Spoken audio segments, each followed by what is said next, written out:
Welcome to Spooky Ass Shit. I am your host, Eric Dwinells, and with me once again tonight, the woman of mystery, Kristen. Hi there.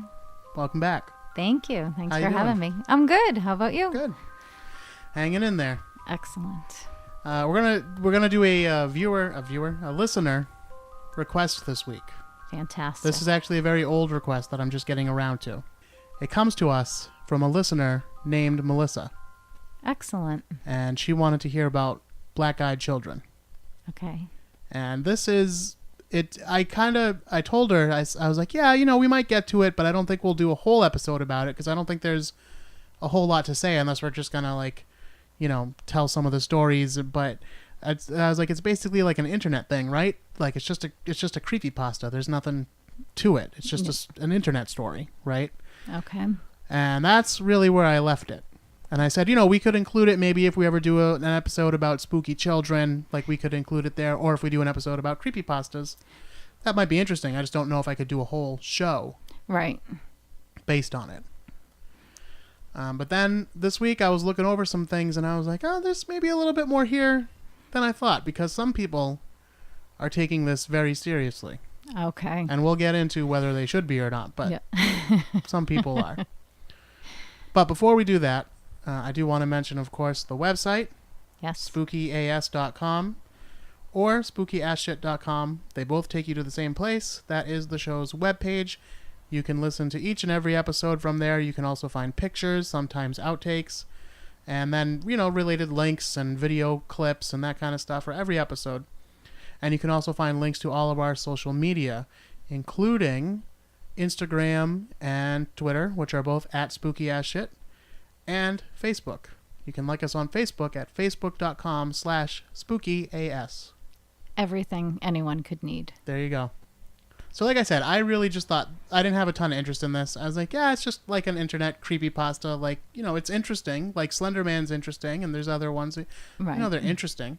But this one, you just, if you Google it, you're mostly going to find some scary stories. Some allegedly scary stories. Right. For those of you who don't know, the basic idea of the black-eyed children is that, either, I guess it doesn't really matter what time. I imagine it as late at night, but it could be any time. Mm-hmm. You hear a knock on your door. You go to the door, and there are children. Maybe one, maybe two, Right. maybe more, who knows. But there are children at your door, Mm-hmm. and they ask you to let them in. Yes. Sometimes they give you a reason. Sometimes they just say, let me in. And then the person will say, no, I don't think that's a great idea. Yeah. And then the child will say, no, you have to let me in. Right. You have to let me in.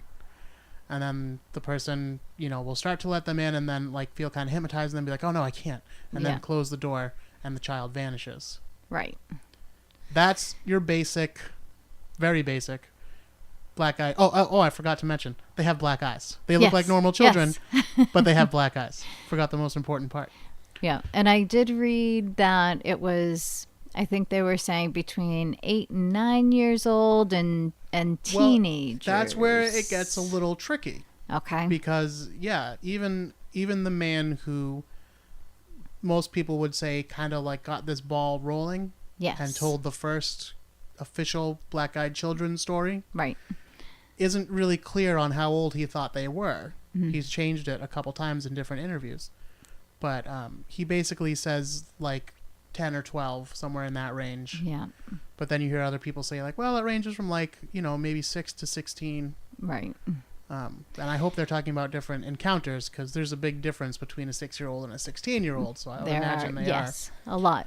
Yes.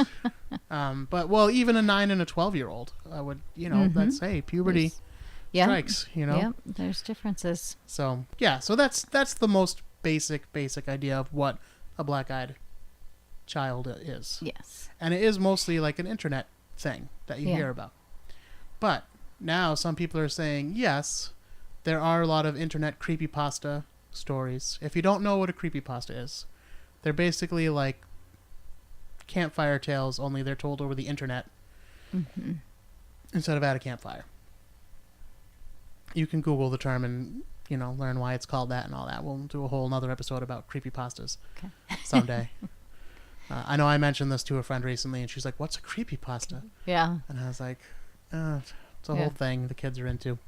There's no real explanation of like what the black-eyed children are supposed to be. It's just that basic outline of the story is what you get every time you hear one. And I haven't seen any reports of what happens to people if you do let them in. No, I did not see. I've heard that there are some, and I'm sure there's some stories out there. Okay. No, But, I didn't come across any when I right. was looking either. Yeah. So it really begins with a guy in Texas named Brian Bethel. Right. Yeah. He was a writer, and he belonged to this like paranormal. This was back in the late 90s. He belonged to like this paranormal. He was calling it like an email list, but it was like a chat room kind of a thing, like an early internet kind of thing. You know, before all the Facebook and Instagram and all of that. Right. Kind of the MySpace, maybe. Well, before that even. Before yeah. that. But it was just like people that would share like paranormal things with each other. Okay. So he wrote like, hey, I heard you guys were looking for paranormal stories. Well, here's what happened to me. So this is his story, and occasionally I'm quoting from him directly. Okay. Brian Bethel. He was on a ghost-related mailing list, he said. So he says that these things happened in Abilene, Texas in 1996. He says it was like 9:30, 10 o'clock maybe, on a summer evening.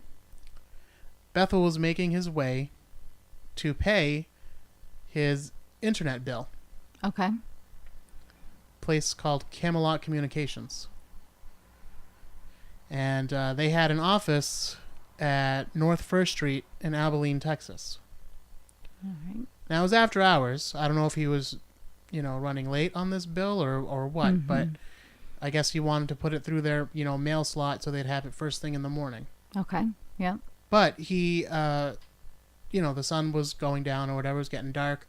So he said, I better park over by the movie theater. They have the big marquee, and the light from the marquee I'll be able to see as I write my check. Okay. He gets out his checkbook and he starts to write out his check. As he does so, he says, he was in for the most frightening night of his life. Wow. He was seated in the parking lot by the marquee when two boys, he says one probably looked about 12, the other one like maybe around, 10 or so. One was definitely older than the other. Okay. But these two boys came over and knocked on the window of his car. That's frightening in itself.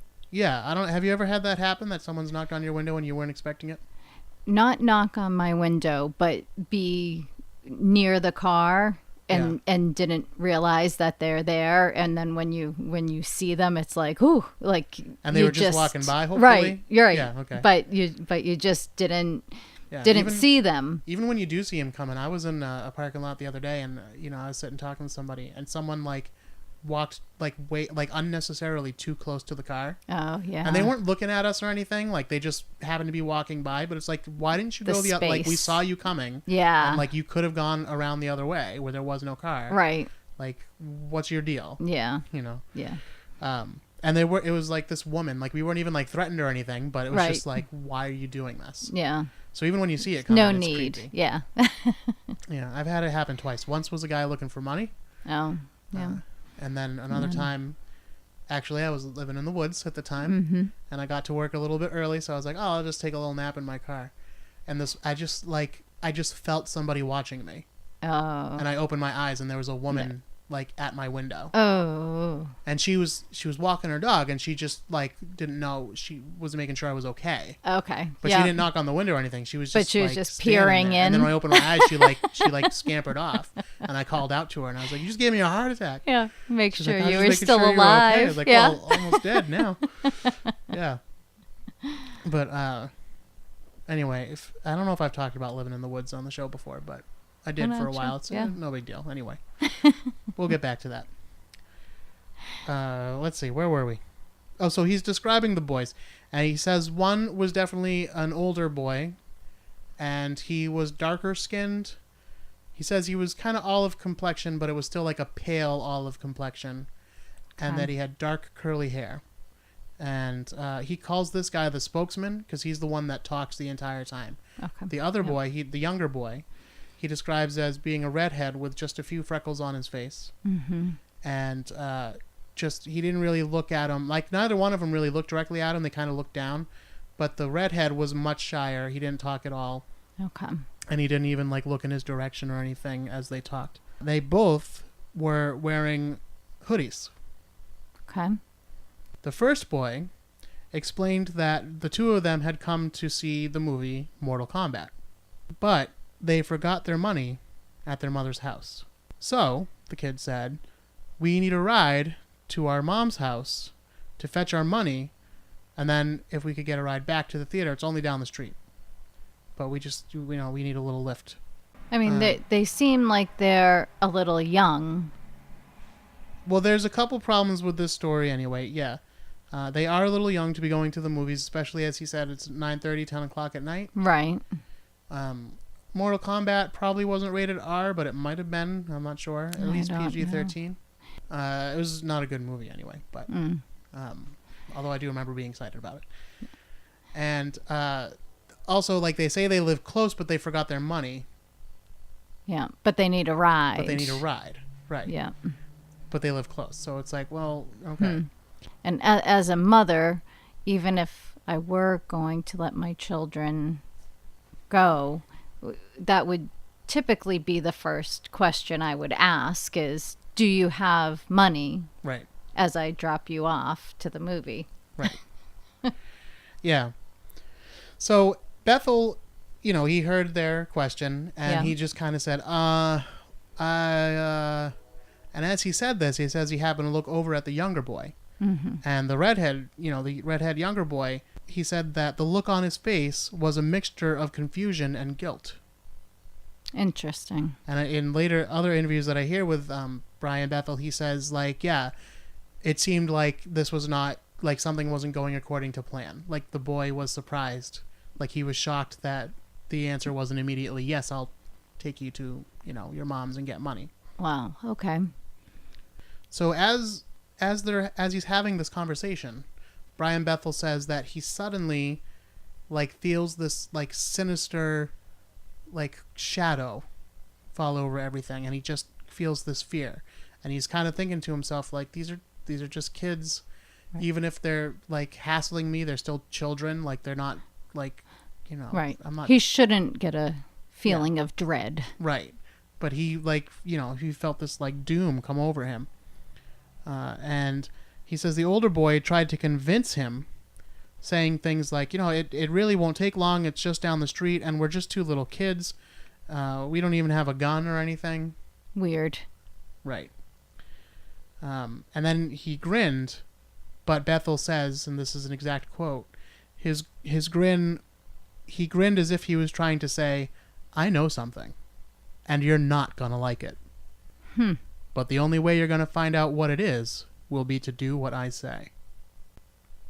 Well, that's very creepy. Right. And if that was what the grin was saying, I would just say, well, fuck you and your grin. Yeah. I'm out of here. I'm gone. So Bethel, now, he looks up at the theater marquee. And he sees that the last showing of Mortal Kombat started at 8:30. Oh. So we're well into it by now. Right. Because this was like a discount cinema. Okay. It was like $1 cinema or whatever, And he says he thinks, like, these boys don't want to go to the movies. They're up to something here. Because even if we did that, by the time we get back, they'd see, like, maybe 20 minutes of the movie, like, And as he was looking at this, he looked up at the marquee and then he looked down at the time. He says the second boy, like, noticed him looking. Okay. And became, like, more panicked looking. All right. So he knows. Yeah. But the older boy gets, like, an angry look on his face. And this is when, he looks up at them and they're kind of looking at him for the first time, like, really looking at him. And he notices the black eyes. Black eyes. He says the eyes were as black as coal. And of course, when we say black eyes, we don't just mean that like they didn't their eye color was black. Their whole eye is black. Like there's no whites of their eyes or anything. It's just everything is black. But the older boy, he starts trying to again reassure the guy. He's like, "Come on, we're just little kids. We don't have a gun. It won't take long. You just help us do this, and we'll be gone before you know it." Yeah. No. So now he starts to reach towards his door like he's going to let the boys in. And he says like this wasn't a thought that he had in his head. He never thought like I'm going to open the door and let the boys in. He just like suddenly felt his hand going towards the door. Oh, okay. So like he kind of like snapped himself out of it. Like out of his control. Right.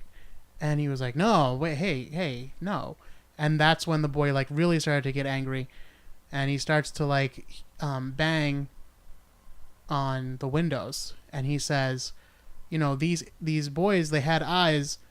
This is a quote. "Sort of like the eyes you see these days on aliens or bargain basement vampires on late night television.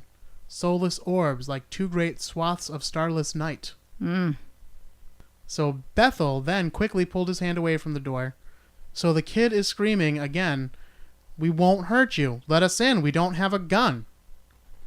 And the last statement, he says, scared the living hell out of him because at that point, his tone was plainly saying, "We don't need a gun." This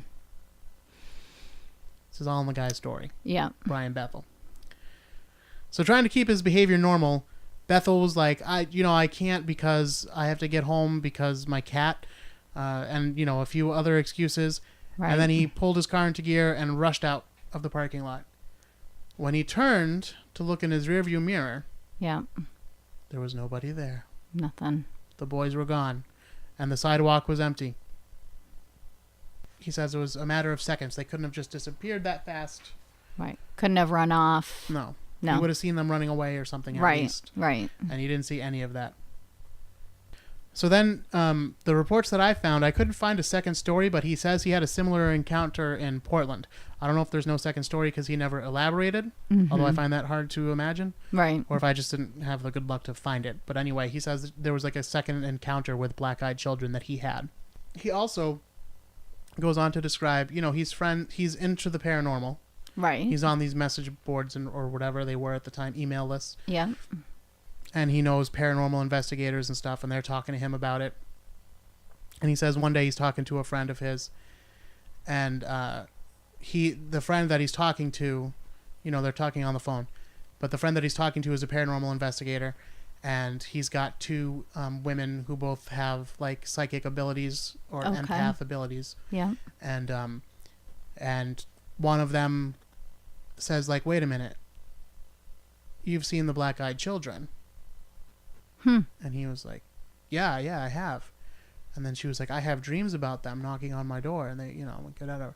So, but he hadn't said anything to her prior. No, he'd mentioned. I think they were talking about the children that he saw, but he didn't mention the black eyes. Okay. So he was like, "How did you know about the black eyes?" And then she had these dreams. Okay. Now he did not publish this. He just wrote it on this. Like a blog almost. Yeah. Okay. But then that got passed around for years. It got passed around. It was like, "Oh, here's a creepy story." Oh. And it became known as the black-eyed children because that's how he referred to them. And then he also went on to refer to them as Becs, B-E-C, black-eyed children. And so that's where the name came from. And then other people started saying no, I've had this happen too, actually, now that you mention it. Okay. So everybody's got their own little take on it. And now, like I said earlier, the more common version is that you're home alone and you hear a knock on the door. But it's not like a regular knock. It's like a steady, rhythmic knock. Okay. And then you go to the door and it's these children. Children or whatever.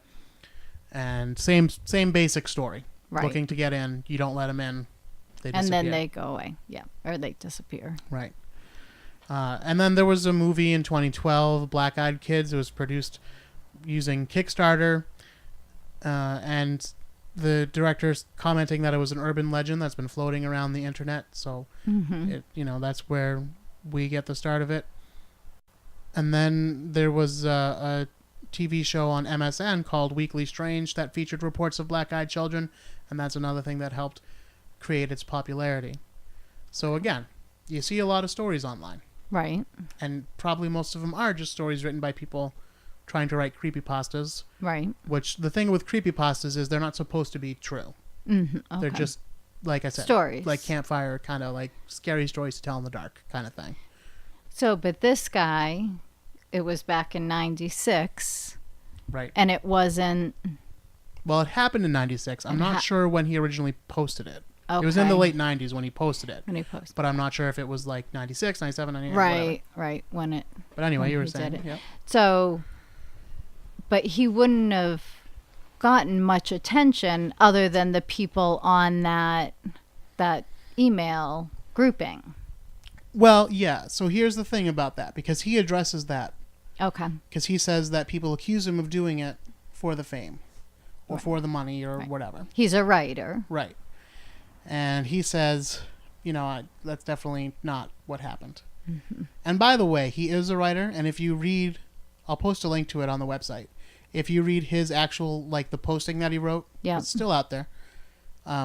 You can tell, like, he's just, like, even what I read here, like, there's a few things that, like, it's a little, like, that's not how people talk. Like, it's a little over the top. Right. Wordy. Yeah, but I mean, it's like a writer's writing. A writer, right. And, it's not like a particularly great writer, but he's, like, adding these little details and things, and it's like, it's not how people tell us, like, a creepy story in real life, if that really happened. On the other hand, he would say, no, it's like that because I am a writer. True. Like, that's just how I write. Right. And so that may be how he describes things because of the way that he says creativity. Writing is my therapy. I sit down and write things out, and that's just how, if it comes out a little more artfully than other people's, that's why. Yep. But yeah, so he says, why would I do it? And of course, the answer is the same, because you get the same things from people to talk about alien abduction. They talk about, if it didn't happen, why would I say that it happened? Right. Well, you're on TV right now. Mm-hmm. Right. And then even in these days, like, I remember being on message boards and stuff. I won't say for what things, but there were things that I was into in my younger days. Yeah. And if I felt like I had something that I could be like the king of the message board, I was, happy to post it, proud to post it. I'd like to see all the comments, and like, so even and it's the same thing. People do that all the time on Instagram or Twitter or something. You post something, you want people to get a reaction. It's called validation. Yeah. Simple validation. Yeah. That like, oh, you're cool. You did something cool happened to you, something interesting. Right. We all want that, obviously. There's a reason why Twitter and Facebook and all these things exist, and Instagram, all these things. It's so that we can show everyone, like, oh, check me out. Right. So don't say that there was no reason to do it. Yeah. Just because those types of social media didn't exist back in the day. You were still on a type of social media. Right. And obviously he knew that it would be seen by maybe not everybody on that email listing, but he knew he was going to get some sort of response by at least some of the people. Right. Yeah. And let's not lose sight of the fact that he was on a paranormal email chat list to begin with. Good point. So obviously this is something he's interested in. Right. So a skeptic may say, oh, you want it to be a little closer to the story. Mm-hmm. So this is how you do it. Right. Oh, Does boy. it say how old he was at the time? It doesn't, but I saw a more recent interview from maybe a couple years back, and he doesn't look particularly old. Okay. I would guess he was probably in his 20s, but that's just a guess. I don't know. Yeah, just curious. I don't know that makes one difference or another, but just, I don't know. Yeah, I don't know. It's a good question. I guess we could try Googling him and seeing what the age is, but right. I don't know. I don't know that he'd come up. But that's what he says. He says actually that it's been more negative for his career because, you know, he says the Washington Post isn't going to hire someone who, you know, told this story about black-eyed children and you know, it's kind of limited. And, you know, he claims that he's never taken any money for sharing his story, even if it's been on television. Okay. I'd be interested to know if that was a fact or not. Right. Because he has been on several TV shows. And that's his claim. Could very well be true. I don't know. Yeah. But the point is, he says he hasn't made any money off it. If that's true, then he's a fool. Because you could make money off of it. And he could go to these conventions and do speaking engagements and talk about it. Right. Now, he will probably claim that the reason he doesn't do that kind of thing, if he doesn't, is because he is legitimate and he's, you know. Right. But it's all these double-edged swords all the time. Like, well, here's why you might be doing that. Here's where you might not be. Right. Well, and I mean, plus, even though the film was, you know, it was enough interest for a film to be made, right? I mean, regardless of how it got funded, there was still enough people that wanted to see it. Yeah. But then he goes on and he's like, you know, everyone calls me the creator of the Black-Eyed Children. And I get so angry when I hear that. And it's like, but do you though? Right. Do you? And then he will point out that people have since written books about them, and they'll be like, no, he's not the first, because if you go back to 1950, you'll see this report. Or what about the story that The Exorcist was based on? He was said to have black eyes, and maybe this was a, you know. So there's other people that have their own agendas. Everyone's got their thing, right? Yeah. Everyone's got their own agenda that they want to work into things. So my question is just like, why should this guy be any different? Now, if he hasn't taken money for anything, then that's a little bit more interesting to me. Mm-hmm. It does give him a little bit more credibility. Right. But on the other hand, there's something to be said for just even if it's just in the paranormal circle, now you're a celebrity. Now you have validation. You're an expert. Yeah. People come to you and they want to tell us, what was it? You know, and then you get to say things like, well, I didn't create it. I'm just, you get to be like false humble. Yeah. This didn't just spread here in North America. This spread all over. And in England, it's become particularly popular.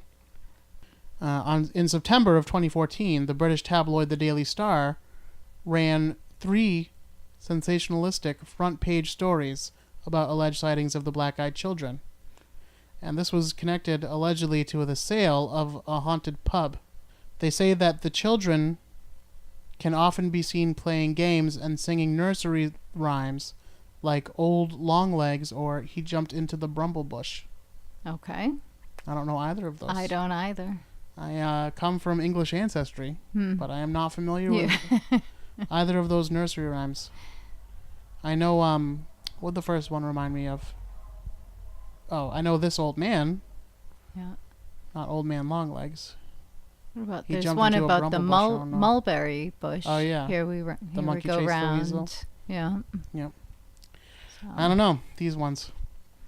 But they're usually seen near abandoned or deserted areas. And sometimes people talk about them appearing at the doorstep or, alone, maybe in a pair.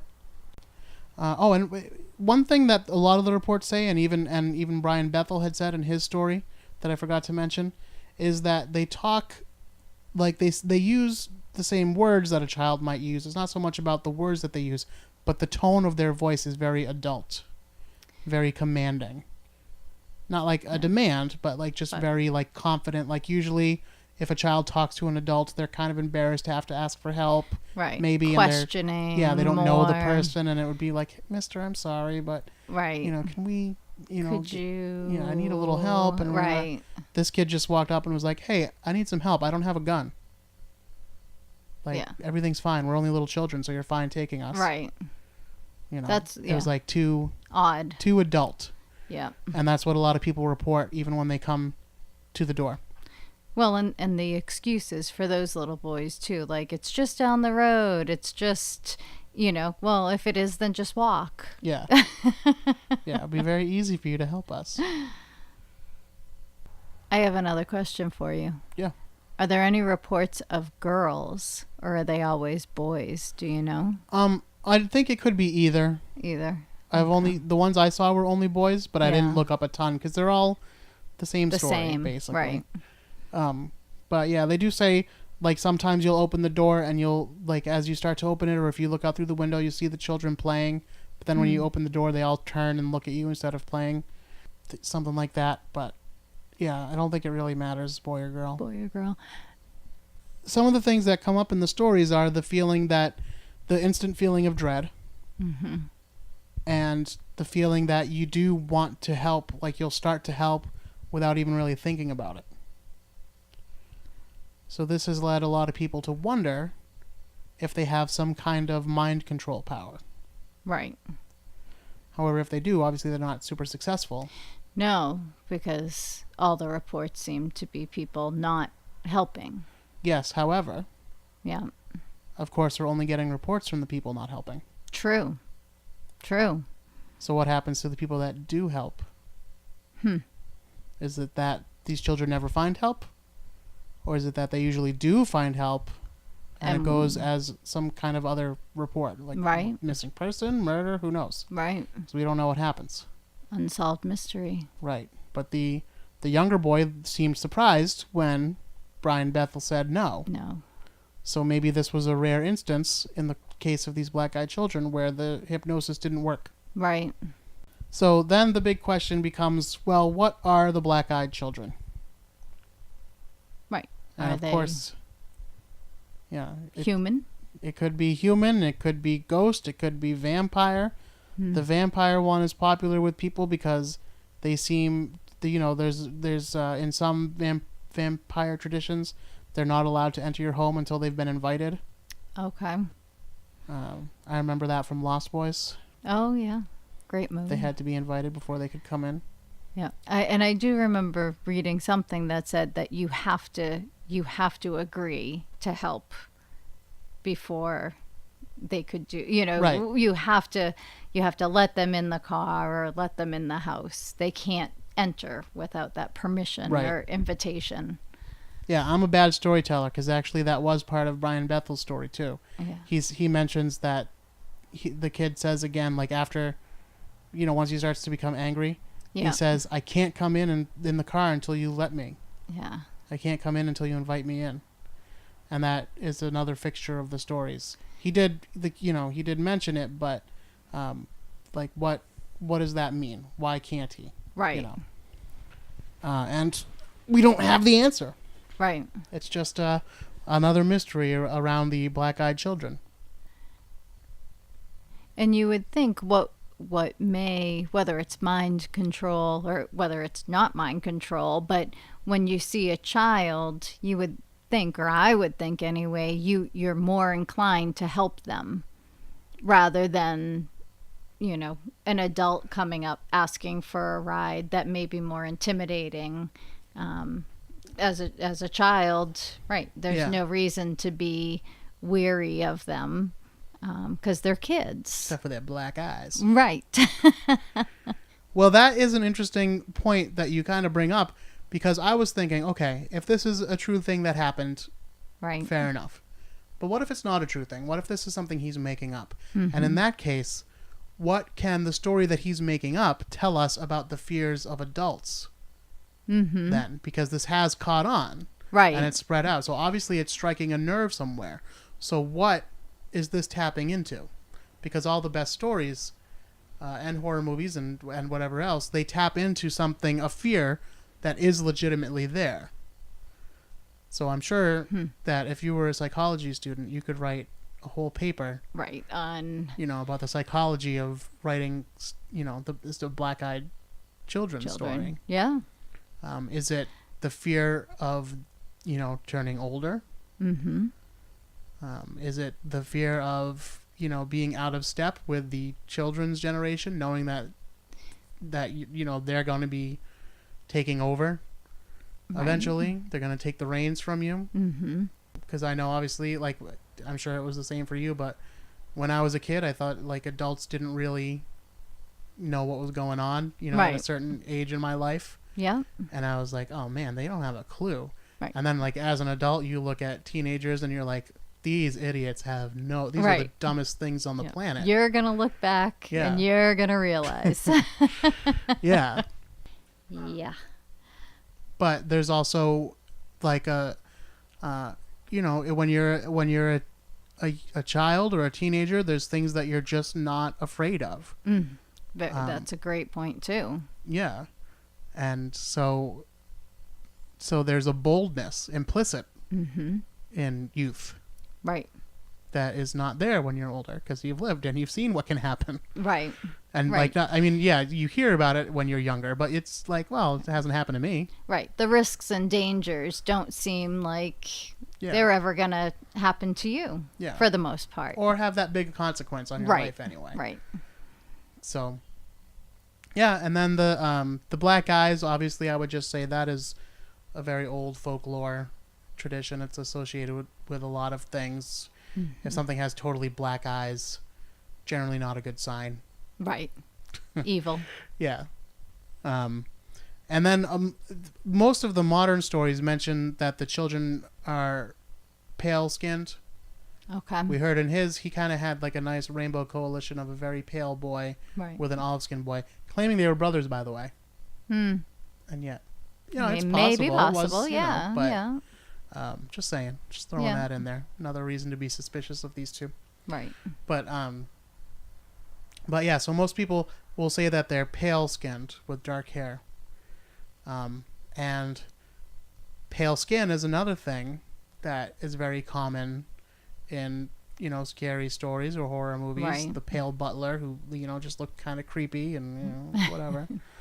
Saying this as a pale man myself. But just going back to what these black-eyed children are supposed to be, again, it's really anybody's guess. Right. And we've talked about some of the theories. The vampire theory is the one we kind of got stuck on for a minute there. But there's people that say that they could be extraterrestrials. I did a show on Men in Black around December last year. The real Men in Black. The real ones. And, well, the alleged real ones. Right. Not the movie. And there's some interesting stories about the Men in Black because they're said to, although they appear human at first glance, there's actually some things that are like a little bit off. Okay. And it seems like sometimes in these black-eyed children, it's the same kind of thing. Like, yeah, they look like children, but they don't quite move right. And then they're not speaking like children. So something's different. Yeah. So maybe, just as in the case of the Men in Black, maybe these aren't human beings. And it doesn't mean they're vampires or something, but maybe these are either extraterrestrials or some kind of interdimensional being that is just, you know, like us but not like us, and maybe trying to kind of copy us. Right. The other thing that people have said is, you know, maybe these were just kids wearing contact lenses. Oh, yeah.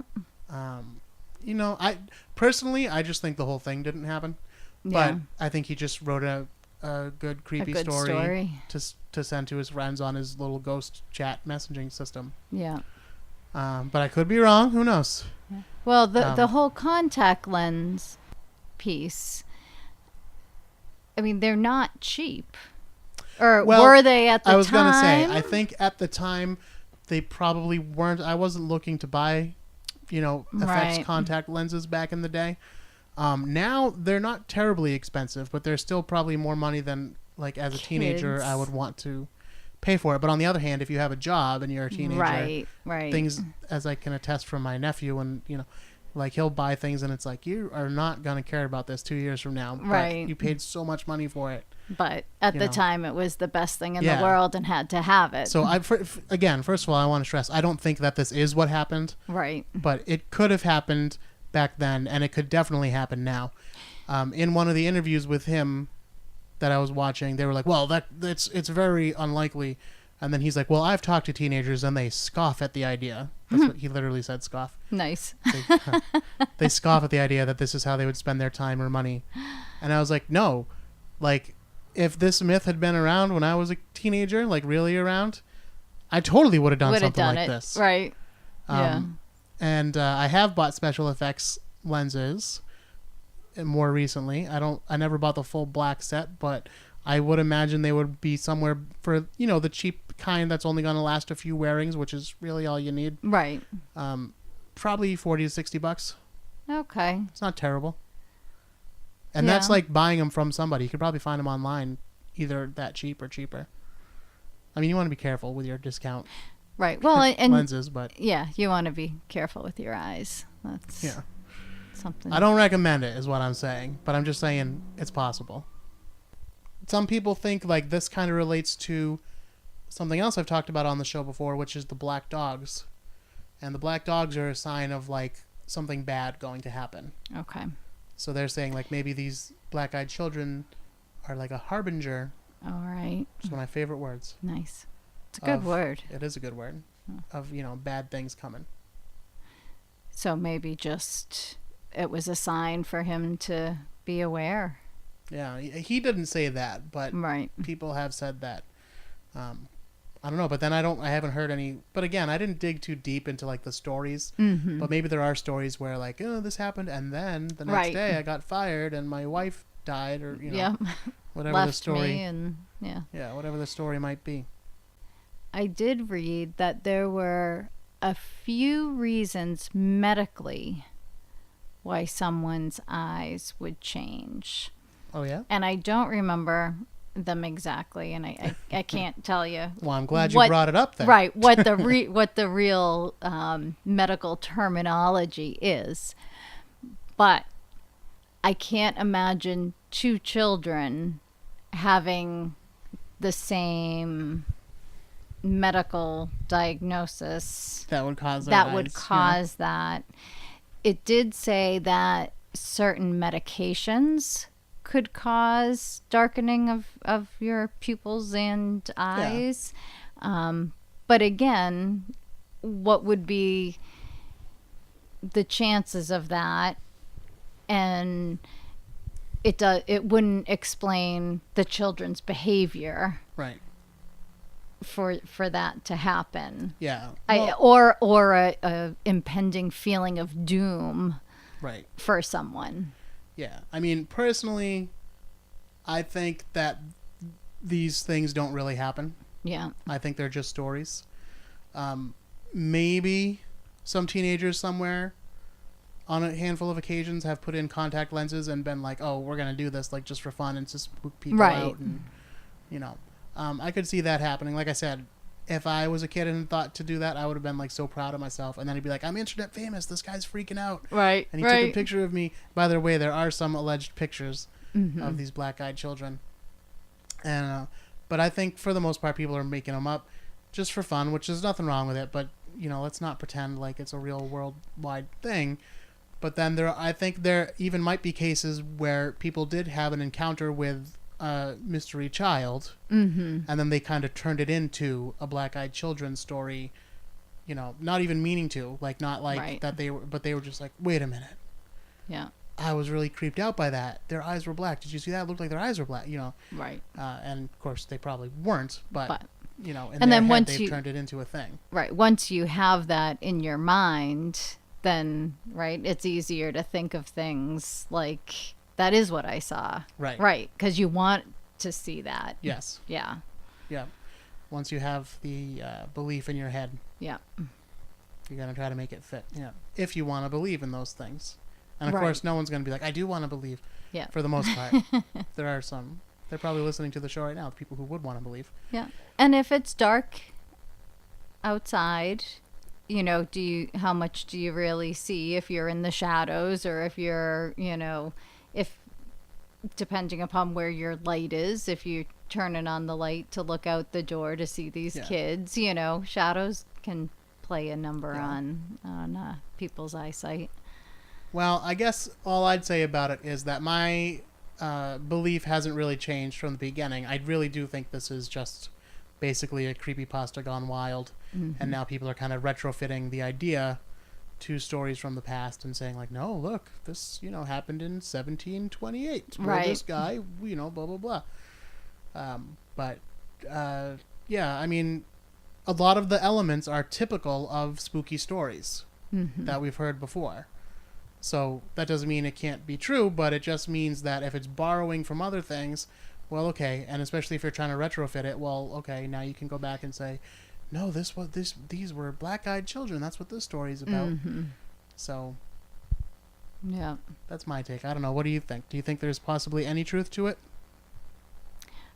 I think that there may be a true parts to the story, and maybe some kids did come up to him while he was, in the parking lot writing out the check. But I don't believe that there are these, children with black eyes that are, Nefarious giving in some way. right mind control and are going to people's doors for that reason. No, I don't. Yeah, there's a lot of things on the internet where it's like it picks up steam and then it becomes... Because, like, shadow people was kind of the same way. Like, yeah, technically there are stories about shadow people going back, a long, long time. But really, you didn't really start hearing about them until there was a couple TV specials that mentioned them.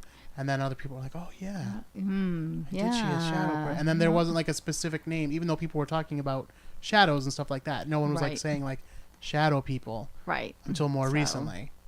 So it kind of, these things take off and then, like... You see trends and things like Bigfoot. The big trend with Bigfoot stories right now is that because it's always been he's like a stoic, nature figure. Right. But he doesn't mean you any harm. He just, this is his land that he lives on. Mm-hmm. But now, the stories have become much more like, no, he's a dangerous, wild animal. Creature. Yeah, and he'll eat you if he sees you. Like, there's many more stories like that now than there were before. Right. So things just kind of go through these phases. Yeah. So. Yeah. I think I'm more apt to believe that people see what they want to see. And especially at night. Things are scarier at night. Yeah. And, it's kind of like that, you go to, graveyard or somewhere during the day and it's fine, and then you go at night and it becomes creepy and it becomes scary, but you were in that same spot during the sunlight and it was historical and interesting. Yeah, that's something I think about when I watch those ghost shows, because I watch those shows and I'm like, God, first of all, I hate most of them. Okay. And I've talked about it several times on past episodes.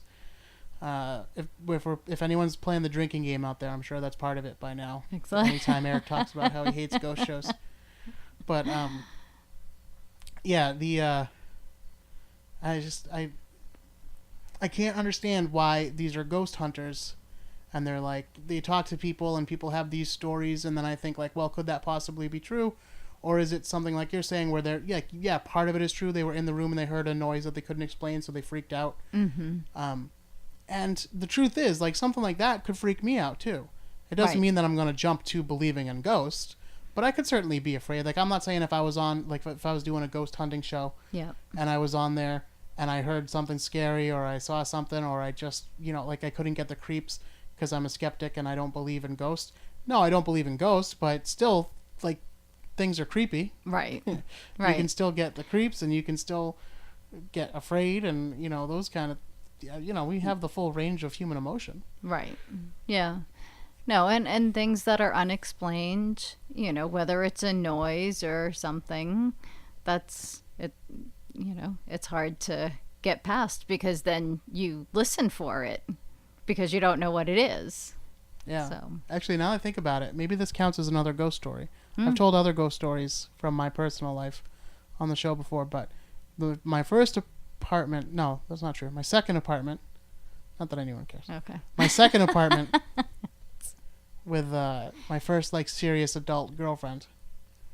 I remember like early on, we were in bed, and it totally sounded like there was someone walking up our front steps which led right into our living room Okay. at the time, and the bedroom was like right next to the stairway, and like to the point that we both like heard it and we're like, someone's coming up the stairs. Wow. And I was like, well, I don't have like a baseball bat, or like, what am I supposed to Right. do? Like, what? Right. It was like, clearly it was up to me to handle. It was but right. I was Right. like, I was like, But you weren't prepared. no. So I was like nervous about it, but I was like, all right. So then I went there and I opened the door. No one's there. But both of you heard footsteps. We both heard it, like clear as day. Yeah. And we would hear it like pretty often. Okay. And then we just like were like, Yeah. if a murderer ever really did come in, we would have been in trouble because we would have just let him come right up. But you didn't jump we were to the just used to it. ghost. You just heard. No, I never thought about a Footsteps. ghost. I don't think. Yeah. Just figured it was it was an old house, so it just settles. Things settle, Right. and you hear things. Yep. My But- house is pretty old, so I hear lots of creaks and different things that I never know what Yeah. it is. But then you hear him for a while, you get used to him, and then it's like no big deal. Whether it's True. a ghost or not, whether it's a ghost or the house settling, just as long as Right. you're making the same noises repeatedly, we'll get used to it. It's fine, no big deal. Yeah. Even if it's a homeless man living under my stairs. That's right. Yeah. No. Yeah, it usually doesn't make me feel scared. It makes me curious, but not necessarily scared. Yeah. All right then. I think that wraps it up for this episode. Excellent. I'll tell everyone once again, visit the website, spookyas.com. Find us on Twitter and Instagram at spookyasshit, and you can like us on Facebook at facebook.com/spookyas. Who knows? Maybe the next requested episode will be the one you suggest. So, Mystery Woman Kristen, Yes. thank you once again. Thank you for having me. It's been a pleasure. It's been fantastic. And for the rest of you, if you hear any knocks on your door late at night or on your car window, don't let the children in. Actually, you know what? One of you do. And we hope to hear from Yeah, you. one of you do let them in, and then let us know what happens after. If you can. Like, hit me up on Facebook and just say, like, there's a knocking at my door. I looked out the peephole. It's totally like a black-eyed child. I'm gonna open the door. If I can write back to you, I will. Or like And then- live and then stream try that. to. Oh, yeah, Facebook Live. Yeah. it. Yeah. Good idea. Nice. We can You're get so it. hip. With the modern technology. Not really. All right. Until next time, don't be afraid.